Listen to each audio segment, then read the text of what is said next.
Have you ever judged someone too quickly, only to discover how wrong you were? That's exactly what happened when billionaire CEO Sophia Morgan made a careless bet about single father James Wilson. If you're looking for a story that will warm your heart and remind you that appearances can be deceiving, you've come to the right place. Make sure to hit that like button and subscribe to our channel for more inspiring stories that will change the way you see the world.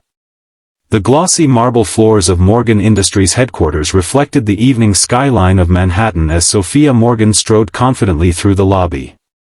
At 36, she commanded attention without effort, designer suit impeccably tailored, not a strand of her chestnut hair out of place. Forbes had just named her the third most powerful woman in business, and tonight's charity gala would solidify her reputation as not just a business titan, but a philanthropist. Ms. Morgan, the event coordinator needs your approval on the final seating arrangements, her assistant, Mia, said, struggling to keep pace. Sophia barely glanced at the tablet thrust toward her. Just make sure the major donors are at my table. I don't have time for details. Mia hesitated. There's one issue. The children's hospital director had to cancel, and they're sending someone else in his place. Who? Sophia asked, pressing the elevator button with manicured fingers. A James Wilson. He's a... Never heard of him, Sophia cut her off. Is he a significant donor? No, he's actually a nurse at the children's hospital. He works directly with the patients who'll benefit from tonight's fundraiser. Sophia's perfectly arched eyebrows furrowed. A nurse? At my table? This is a $10,000, a plate dinner to raise money for the new pediatric wing that will bear my name. He was specifically requested by several families whose children are patients. Apparently, he's made quite an impact. The elevator doors opened to her penthouse office suite. Fine. But move him to table 8. I need serious players at my table, not staff. She waved dismissively. And make sure he understands the dress code. He's a single father, Ms. Morgan. I think he's doing the best he can. Something about this detail made Sophia stop. A memory flickered, her own father, struggling after her mother's death. But she quickly brushed it away. A single father and a nurse? She laughed coldly. I bet he won't last 5 minutes at an event like this. He'll be overwhelmed and make an excuse to leave early. People like that always do. Mia looked uncomfortable. That seems unfair. You haven't even met him. I've met thousands like him. Trust me, he'll be gone before the first course is served. Sophia's phone chimed with a notification. That's enough. I need to prepare for my speech. What Sophia Morgan didn't know was that James Wilson would change everything she thought she knew about strength, perseverance, and what really matters in life. James Wilson stared at his reflection in the bathroom mirror, adjusting the bow tie that felt like it was strangling him. The tuxedo he wore belonged to his late brother-in-law, a painful reminder of all he'd lost, but also the only formal wear he could afford. Dad? Are you sure I'll be okay tonight? A small voice called from the bedroom. James stepped out to find his 8-year-old daughter, Lily, sitting on the bed, her thin legs dangling. The oxygen tubes in her nose connected to the portable tank beside her, a constant companion since her pulmonary condition had worsened last year. Mrs. Hernandez is the best sitter in the building, he assured her, sitting down beside her. And I've got my phone. One call, and I'll come right back, okay? Lily nodded solemnly. But you have to stay at the fancy party. Dr. Rivera said it's important for the new hospital wing. James smiled, tucking a strand of blonde hair behind her ear. When did you get so grown up? When Mom went to heaven, she answered simply.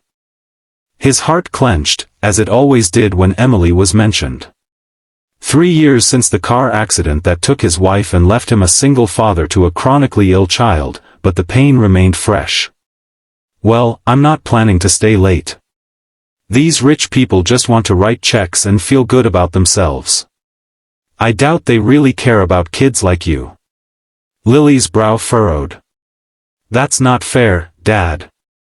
You always tell me not to judge people before I know them. Caught by his daughter's wisdom, James chuckled. You're right, Lillipad. I'll keep an open mind. A knock at the door announced Mrs. Hernandez, their elderly neighbor who had become like family since Emily's death. James. So handsome, she exclaimed, patting his cheek. Like movie star. He blushed, helping Lily settle on the couch with her favorite books and tablet. I left dinner in the fridge, her medication is on the counter with instructions, and... Go. Mrs. Hernandez shooed him. We have our telenovela to watch, don't we, Lily? Lily giggled, already reaching for the remote. Bye, Daddy. Remember what you promised. With a final kiss to his daughter's forehead, James left their modest apartment in Queens and headed toward a world he didn't belong in, unaware that this night would alter the course of his life forever. The grand ballroom of the Plaza Hotel glittered with crystal chandeliers and the jewelry of New York's elite. Sophia Morgan worked the room masterfully, her laugh melodious as she moved from group to group, securing promises of donations with effortless charm. Sophia, darling, called Vivian Astor, a socialite whose family wealth stretched back generations. This event is simply divine. You've outdone yourself. Sophia accepted the air kiss with practiced grace. It's for the children, Vivian. Speaking of which, have you committed to a donation amount? Before Vivian could answer, Mia appeared at Sophia's elbow. Ms. Morgan, I need to inform you of a seating change. Not now, Mia. I'm afraid it's urgent. Mr. Wilson, the nurse from the Children's Hospital, has arrived, but there's been a mix-up with the seating cards. He's been placed at your table. Sophia's smile froze. Fix it. We can't. The other tables are full, and the dinner is about to be served. Vivian, always hungry for gossip, perked up. A nurse at your table? How democratic of you, Sophia. Forcing a smile, Sophia murmured to Mia, this better not disrupt my fundraising goals. Where is he? Mia nodded toward the entrance, and Sophia turned to see a tall man in a slightly ill-fitting tuxedo standing awkwardly by the coat check. Despite the imperfect fit of his clothes, there was something striking about him, broad shoulders, kind eyes, and a quiet dignity in his stance. He doesn't look like he belongs here, Sophia remarked. Perhaps that's what makes him interesting, Vivian said with a raised eyebrow. I'm going to introduce myself. Wait, Sophia said, suddenly territorial. I'll handle this. He's here representing the hospital, after all. She crossed the room, her designer heels clicking purposefully on the marble floor. As she approached, she noticed more details. His tuxedo was at least a decade out of style, his shoes were well worn but meticulously polished, and despite his obvious discomfort, he stood straight, with a quiet confidence that surprised her. Mr. Wilson, she extended her hand. I'm Sophia Morgan. His handshake was firm, his palm calloused, the hands of someone who worked hard. James, please. Thank you for inviting me to represent the hospital, Ms. Morgan. Sophia, she corrected automatically, thrown off by the genuine warmth in his voice. I understand there's been a seating mix-up. You'll be at my table tonight. Was that relief in his eyes? That's kind of you. I was worried I wouldn't know anyone here. Yes, well, it's unavoidable, she said coolly, already regretting her decision. Follow me. Dinner is about to begin. As they walked, she was acutely aware of the contrast they presented, her in a gown that cost more than most people's monthly salary, him in his borrowed finery. She could feel the curious glances of the other guests and quickened her pace. I'm sorry if this is an inconvenience, James said quietly. I can request another table. Don't be ridiculous, she replied, more sharply than intended. Though I should warn you, these events can be quite overwhelming for newcomers. feel free to leave early if it becomes too much. No one would blame you. There it was, her bet, laid out between them, though he didn't recognize it as such.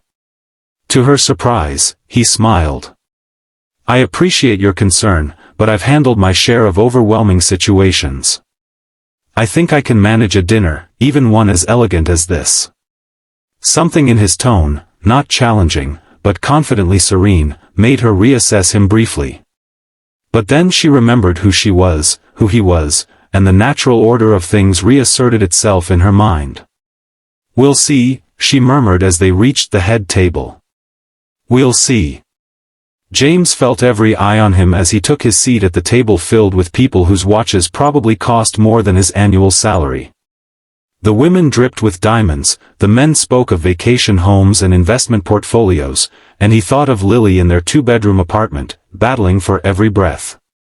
So, James, was it? Asked an older gentleman with a deep tan and whiter-than-natural teeth. What brings you to Sophia's little gathering? Before he could answer, Sophia interjected, James is a nurse at Children's Hope Hospital. He's representing them tonight. A nurse. How fascinating, said a woman whose face seemed incapable of showing surprise, likely due to excessive cosmetic procedures. My cousin's wife's brother is a doctor. Neurosurgeon. Perhaps you know him? Dr. Whitfield? I work in pediatrics, James explained politely. But the hospital is a large institution. And what exactly do you do there? Asked another man, his tone suggesting he was inquiring about an exotic species at a zoo. James straightened slightly. I work in the pulmonary care unit with children who have respiratory illnesses. Many of the children who will benefit from this new wing are my patients. Sophia, who had been half listening while scanning the room for more important guests, turned to him with unexpected interest. So you actually work with the children this fundraiser is for? Every day, James nodded. That's why I'm so grateful for what you're doing, Ms. Morgan, Sophia. The current facilities are outdated, and these children deserve better. Something flickered across Sophia's face, surprise, perhaps, at his sincerity, but it quickly vanished behind her professional mask. Well, that's what tonight is about. Speaking of which, I should begin my rounds again before the main course. As she stood, James noticed a young server approaching with a tray of champagne. The boy, barely old enough to be working such an event, caught his shoe on the carpet's edge. In slow motion, James watched as the tray tilted, the crystal flute sliding toward disaster, directly above Sophia's cream-colored designer gown. Without thinking, James lunged from his seat, one hand catching the tray while the other steadied the young server. A few drops splashed onto the tablecloth, but the potential catastrophe was averted. The table fell silent. The young server, face pale with fear, stammered apologies. It's okay, James said quietly, helping him right the tray. No harm done. Sophia stood frozen, her eyes moving from the table to James's quick hands to the mortified server. For a moment, her carefully constructed facade slipped, revealing genuine surprise. Thank you, she said, with unexpected softness. Then, more loudly for the table's benefit, well, aren't you full of surprises, Mr. Wilson? Just reflexes, he shrugged. When you work with kids, you develop a sixth sense for spills. The table laughed, tension broken, and the server shot James a look of profound gratitude before hurrying away. Nice save, Sophia acknowledged. Excuse me while I check on the auction items. As she walked away, James couldn't help noticing that her posture had changed slightly, less rigid, more thoughtful. And for some reason he couldn't explain, he found himself watching her go, curious about the woman beneath the polished exterior. Throughout the dinner, Sophia found her attention repeatedly drawn to the nurse at her table. Unlike the sycophants and social climbers who usually surrounded her, James Wilson seemed utterly genuine. He listened more than he spoke, and when he did contribute to the conversation, his comments were insightful rather than designed to impress. The real heroes are the kids, he was saying in response to a guest's compliment about his work. I had a 5-year-old patient last week who endured a painful procedure without a single tear because she was pretending to be Wonder Woman. That's courage. The table murmured appreciatively, and Sophia observed how effortlessly he had charmed them, not with wealth or status, but with authenticity. When the time came for her speech, she approached the podium with her usual confidence, but something felt different. Her prepared remarks suddenly seemed hollow as she looked out at the sea of wealthy faces, then caught sight of James, attentive and sincere among them. "Good evening, everyone," she began. "We're here tonight to raise money for the new pediatric pulmonary wing at Children's Hope Hospital. I had planned to talk about legacy and corporate responsibility, and those things matter. But tonight, I'm reminded of what this is really about." She paused, deviating from her script. "We have someone with us who works directly with the children we're here to help. James Wilson sees firsthand what these children and their families go through. While we debate between vacation homes in Aspen or the Hamptons, he helps children fight for every breath." A hush fell over the room. This wasn't the polished, impersonal speech they had expected. "I started this foundation after my company reached certain financial milestones," she continued. "It was the right thing to do. But for people like James, this isn't about tax write-offs or good publicity. It's about the kids. Maybe we need to think more like him." She caught James's surprised expression and held his gaze for a moment before finishing her speech with the planned call for donations. As she returned to her seat, the applause was more enthusiastic than usual, and the pledges that followed broke all previous records. "That was unexpected," James said quietly when she sat down. "Thank you for highlighting the children." Sophia found herself uncharacteristically flustered. "I just said what needed to be said. Sometimes we forget what's actually important." "Still, it was kind of you." She looked at him curiously. "You know, I thought you'd have made your excuses and left by now." James raised an eyebrow. "Why would I do that? This is important. These events can be intimidating for people not used to them," she said, repeating her earlier assessment. "You mean for people like me?" There was no offense in his tone, just gentle amusement. Sophia had the grace to look slightly embarrassed. "That came out wrong." "No, it came out honestly," he smiled. "But here's the thing, I've held the hands of dying children. I've told parents their world is about to shatter. After that, a room full of rich people in fancy clothes isn't particularly intimidating." His words hit her like a physical force. In that moment, Sophia Morgan, who prided herself on never being caught off guard, felt something she rarely experienced: perspective. "I suppose that's true," she admitted, then glanced at her watch. "The auction is starting. If you'll excuse me." James nodded, and Sophia moved away, disturbed by the unexpected turn of her thoughts. This man, whom she had so casually dismissed, had somehow managed to make her question values she had long taken for granted. And the night was far from over. As the evening progressed, James found himself drawn into conversations with various guests, many of whom seemed surprisingly interested in his work at the hospital. He spoke passionately about the children he cared for, careful to protect their privacy while conveying their courage and spirit. During a lull in the festivities, he checked his phone. No messages from Mrs. Hernandez. Lily must be doing well. Still, he sent a quick text asking for an update. "Everything okay?" Sophia had appeared beside him, 2 glasses of champagne in hand. She offered him one, which he accepted with a nod of thanks. "Just checking on my daughter," he explained. "She's 8 and has a condition similar to cystic fibrosis. That's actually how I got into pediatric pulmonary care." Sophia's expression softened. "I didn't realize you had a personal connection to the cause. Most of us at the hospital do, in one way or another.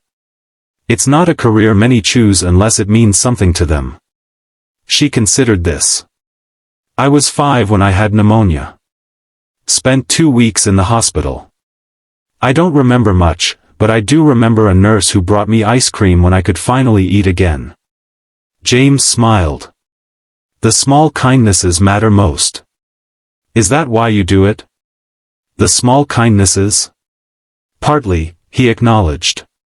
"But also because I understand what these parents are going through. After my wife died, Lily's condition worsened. There were nights I thought I might lose her too.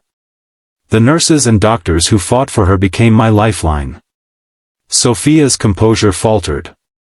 "I'm sorry about your wife." "Thank you. It was 3 years ago. Car accident." His phone buzzed, and he glanced down to see a photo from Mrs. Hernandez, Lily fast asleep, her favorite stuffed otter clutched to her chest.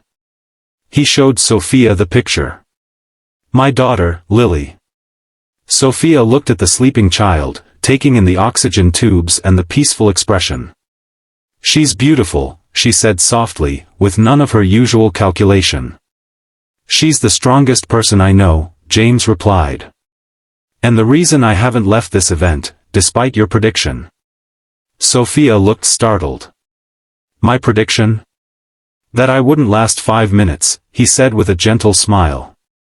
"I overheard you talking to your assistant earlier." Heat rose to Sophia's cheeks, a foreign sensation for a woman who prided herself on never being embarrassed. "I apologize.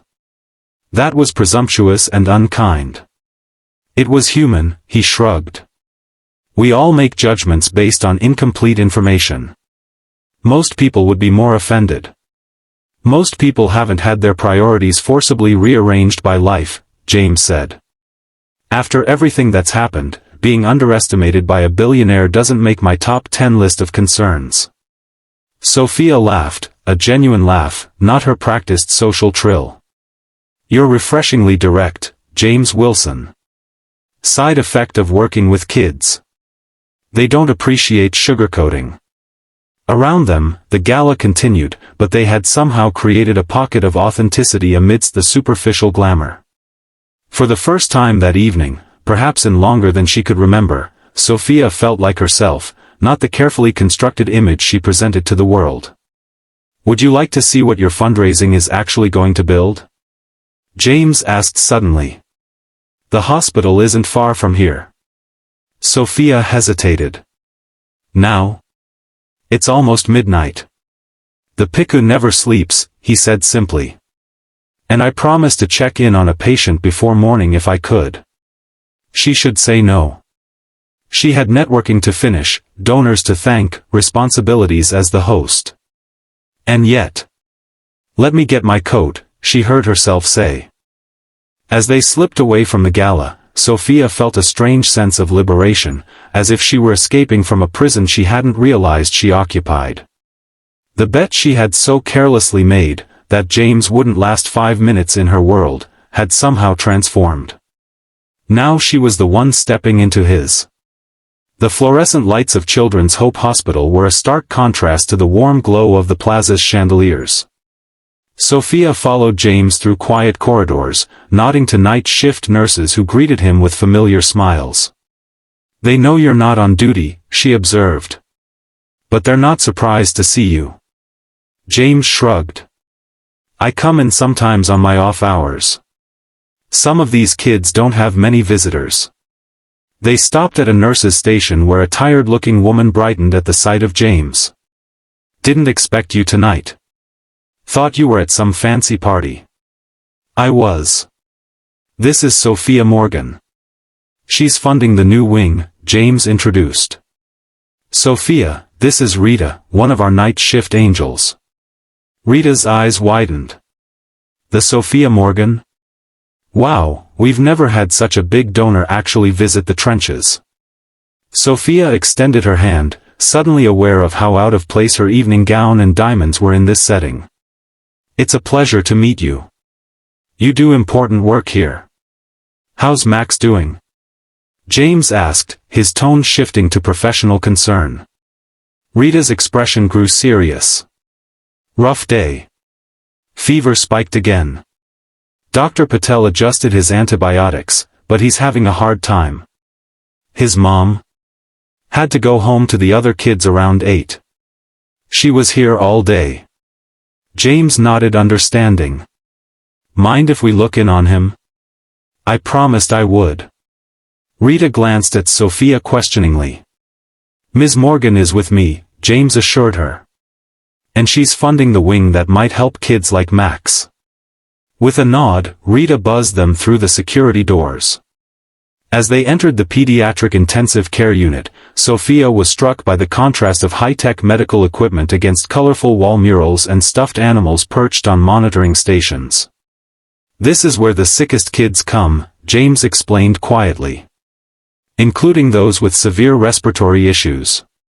They approached a room where a small figure lay amid a tangle of tubes and wires. Sophia hesitated at the doorway while James went in, immediately checking the monitors before gently touching the boy's hand. Hey, Max, he said softly. It's James. I told you I'd stop by, buddy. The child, no more than 6, Sophia guessed, stirred slightly. His eyes fluttered open, focusing with effort on James's face. You came, he whispered, his voice barely audible over the hum of machines. I promised, didn't I? And look, I brought someone special. This is Ms. Morgan. She's helping us build a new hospital wing with better rooms for kids like you. Max's eyes shifted to Sophia. Despite his obvious illness, curiosity sparked in his gaze. Feeling suddenly self-conscious, Sophia moved closer. Hello, Max. You're pretty, the boy said. Like a princess. She smiled, unexpectedly touched. Thank you. That's a very nice compliment. Are you James's girlfriend? He asked with the directness only children can manage. James coughed, embarrassed, but Sophia found herself laughing. No, we just met tonight. I'm helping the hospital build new rooms. Max nodded seriously. That's good. The machines here are loud. James says the new ones will be quieter. They will, she confirmed, surprised by how much she suddenly cared about this promise. And the rooms will be bigger, with space for your family to stay comfortably. And windows? Max asked hopefully. I miss seeing the sky. Sophia looked around the room, noticing for the first time that it had no exterior windows, only a small one facing the nurse's station. Something twisted in her chest. Yes, definitely windows. Big ones. James was checking Max's chart, his brow furrowed slightly. How's the breathing tonight, champion? Hurts, Max admitted. But I did my counting like you showed me. That's my brave guy, James said warmly. Try to get some sleep now, okay? The medicine works better when you're resting.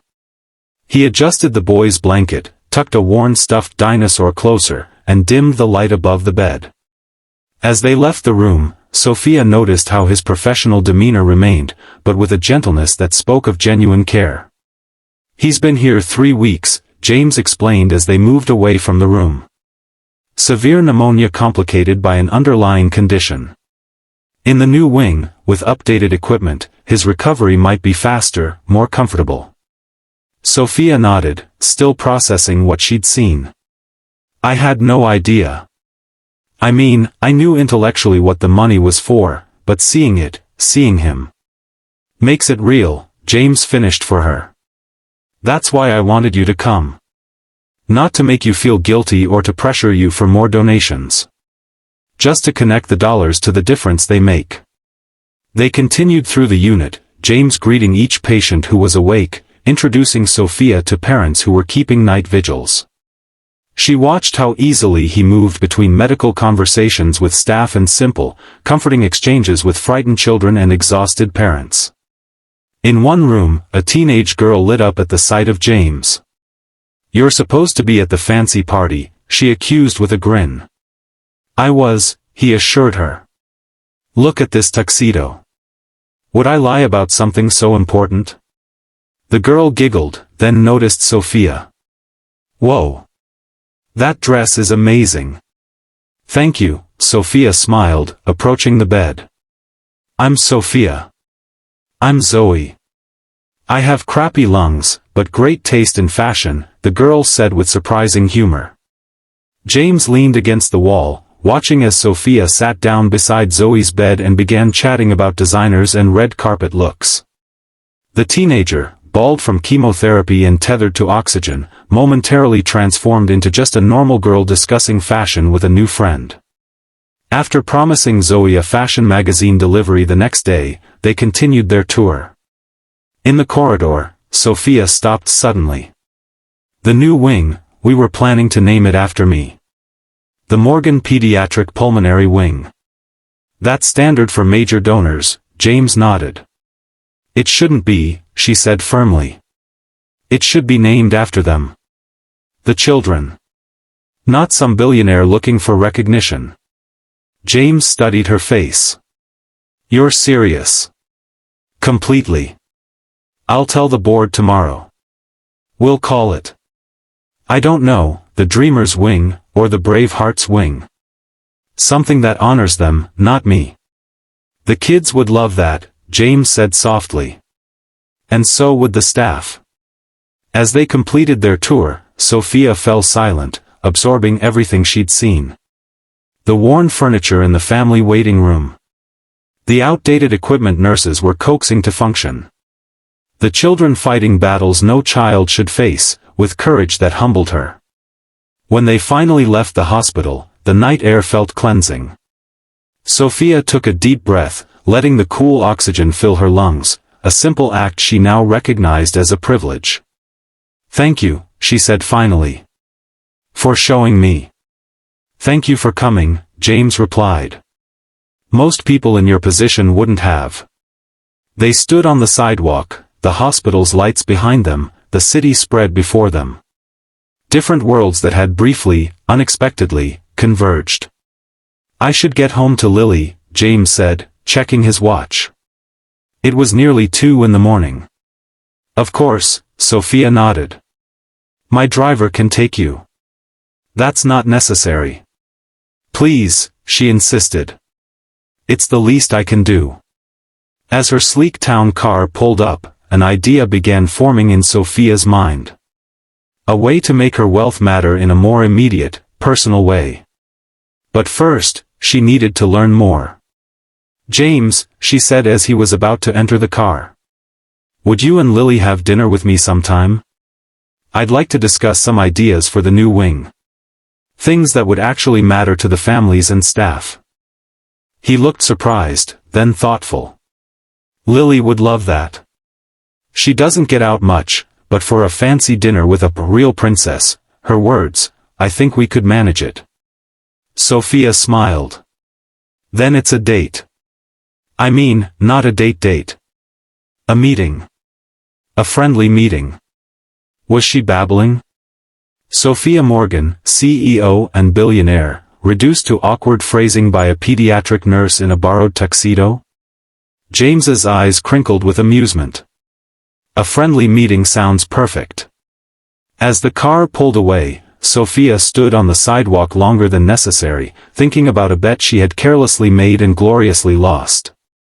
James Wilson hadn't just lasted 5 minutes in her world, he had stayed all night, and in the process, invited her into his.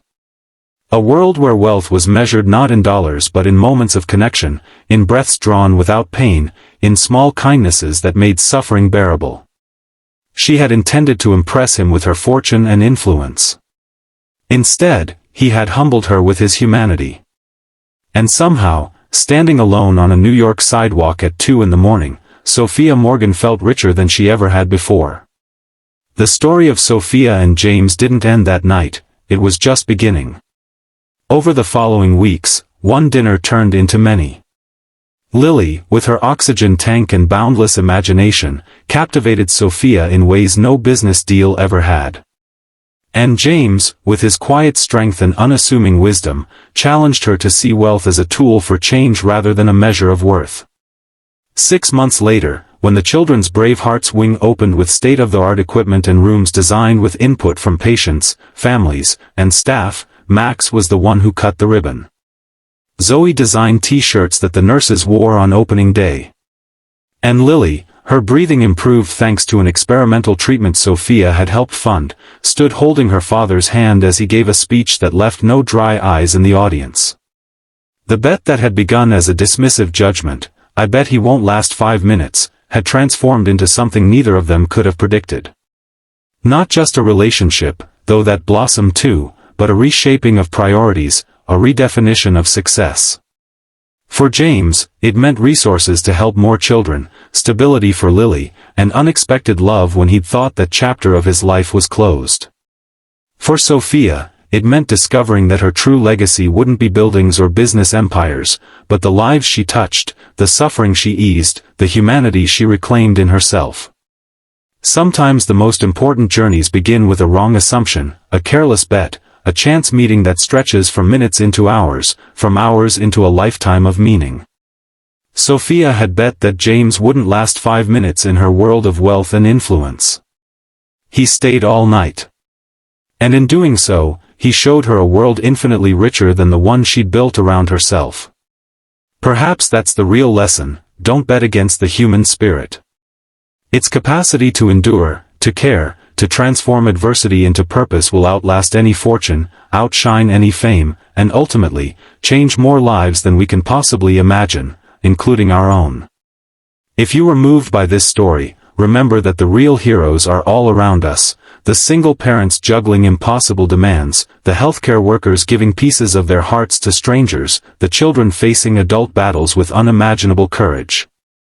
Like, subscribe, and share to help us continue telling stories that remind us what truly matters in this world.